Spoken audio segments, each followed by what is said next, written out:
O Grande Conflito, de Ellen White. Introdução. Antes que o pecado entrasse no mundo, Adão gozava plena comunhão com seu Criador. Desde, porém, que o homem se separou de Deus pela transgressão, a raça humana ficou privada desse alto privilégio. Pelo plano da redenção, entretanto, abriu-se um caminho, mediante o qual os habitantes da terra podem ainda ter ligação com o céu. Deus se tem comunicado com os homens mediante o seu Espírito, e a luz divina tem sido comunicada ao mundo pelas revelações feitas a seus servos escolhidos. Homens santos de Deus falaram inspirados pelo Espírito Santo. Segundo Pedro 1:21.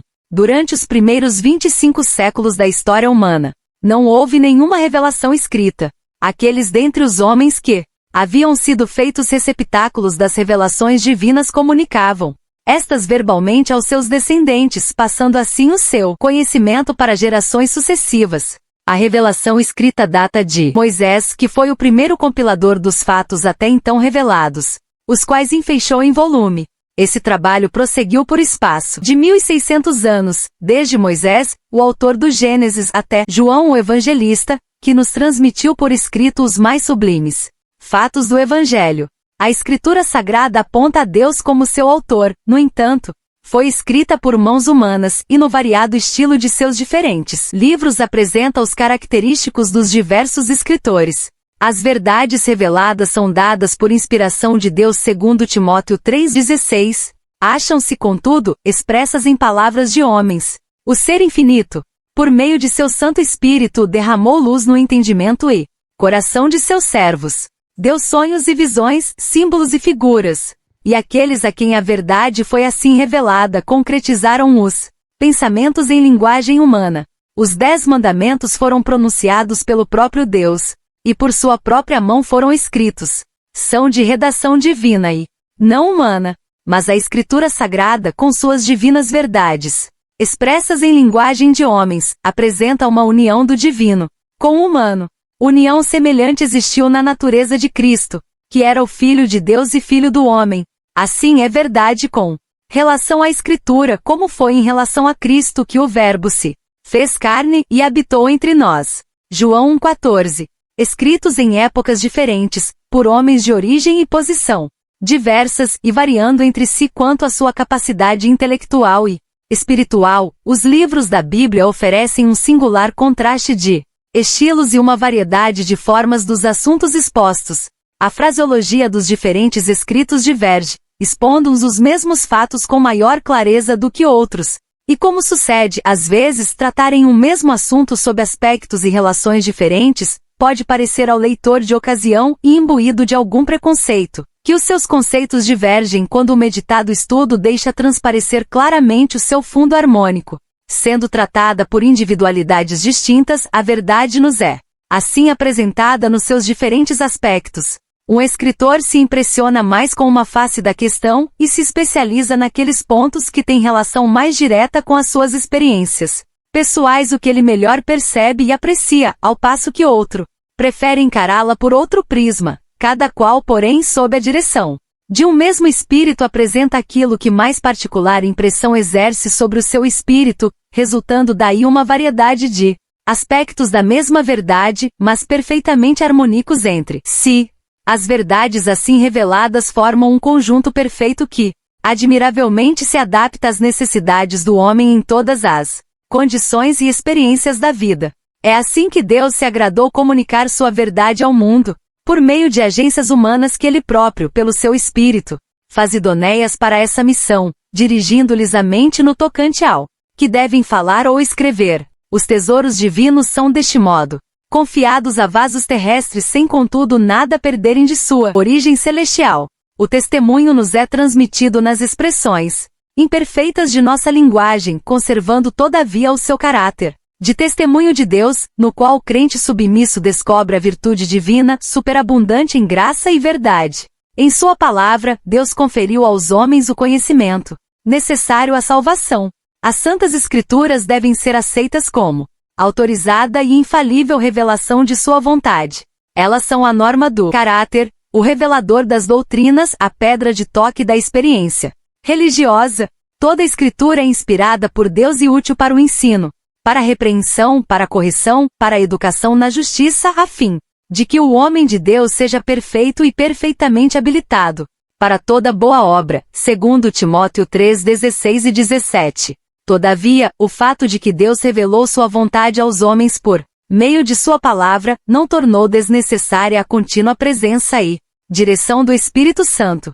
Ao contrário, o Espírito foi prometido por nosso Salvador para aclarar a palavra a seus servos, para iluminar e aplicar os seus ensinos, e visto ter sido o Espírito de Deus que inspirou a Escritura Sagrada, é impossível que o ensino do Espírito seja contrário ao da palavra. O Espírito não foi dado, nem nunca o poderia ser, a fim de sobrepor-se à Escritura, pois esta explicitamente declara ser ela mesma a norma pela qual todo ensino e experiência devem ser aferidos. Diz o apóstolo João: não creiais a todo o Espírito, mas provai se os Espíritos são de Deus, porque já muitos falsos profetas se têm levantado no mundo. 1 João 4:1. E Isaías declara: à lei e ao testemunho. Se eles não falarem segundo esta palavra, não haverá manhã para eles. Isaías 8:20. Muito descrédito tem acarretado a obra do Espírito Santo o erro de certa gente que, presumindo-se iluminada por ele, declara não mais necessitar das instruções da palavra divina. Tais pessoas agem sob impulsos que reputam como a voz de Deus às suas almas. Entretanto, o Espírito que as rege não é de Deus. Essa docilidade às impressões de momento, com desprezo manifesto do que ensina a Bíblia, só pode resultar em confusão e ruína, favorecendo os desígnios do maligno. Como o ministério do Espírito tem importância vital para a Igreja de Cristo, é o decidido empenho de Satanás, por meio dessas excentricidades de gente desequilibrada e fanática, cobrir de opróbrio a obra do Espírito Santo e induzir o povo a negligenciar a fonte de virtude que Deus proveu para o seu povo.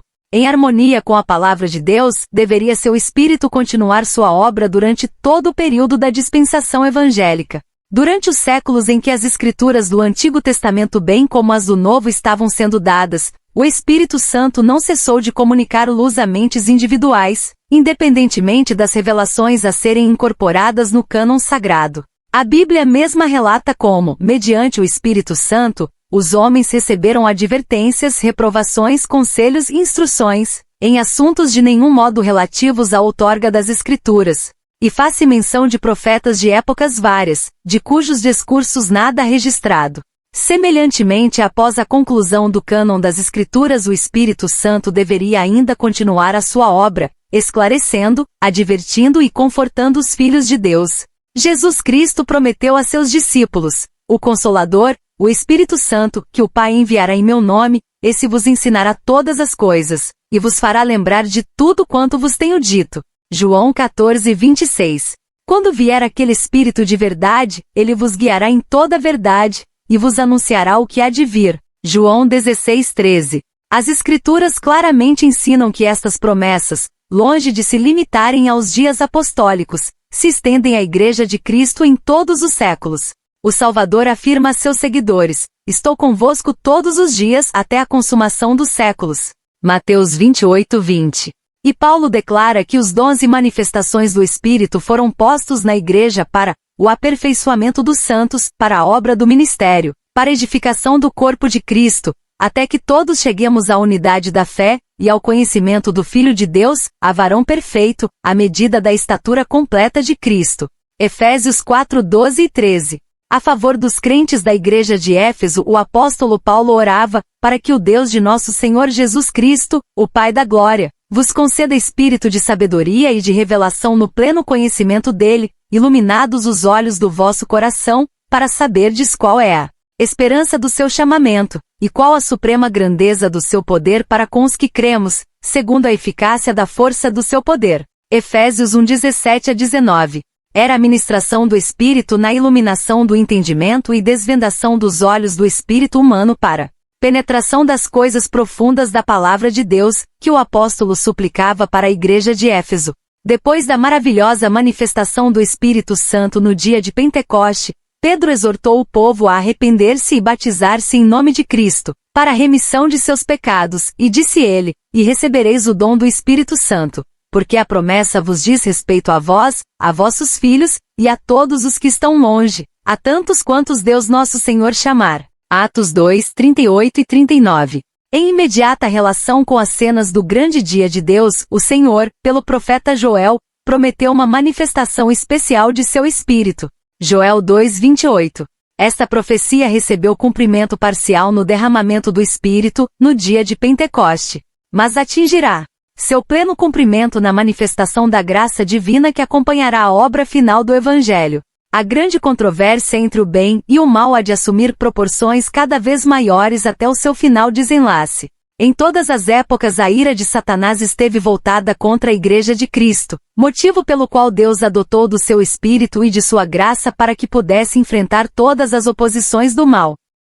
Mediante a iluminação do Espírito Santo, as cenas do prolongado conflito entre o bem e o mal foram patenteadas à autora destas páginas. De quando em quando me foi permitido contemplar a operação, nas diversas épocas, do grande conflito entre Cristo, o príncipe da vida, o autor de nossa salvação, e Satanás, o príncipe do mal, o autor do pecado, o primeiro transgressor da santa lei de Deus. A inimizade de Satanás para com Cristo manifestou-se contra os seus seguidores. O mesmo ódio aos princípios da lei de Deus, o mesmo expediente de engano, em virtude do qual se faz o erro parecer verdade, pelo qual a lei divina é substituída pelas leis humanas, e os homens são levados a adorar a criatura em lugar do Criador, podem ser divisados em toda a história do passado.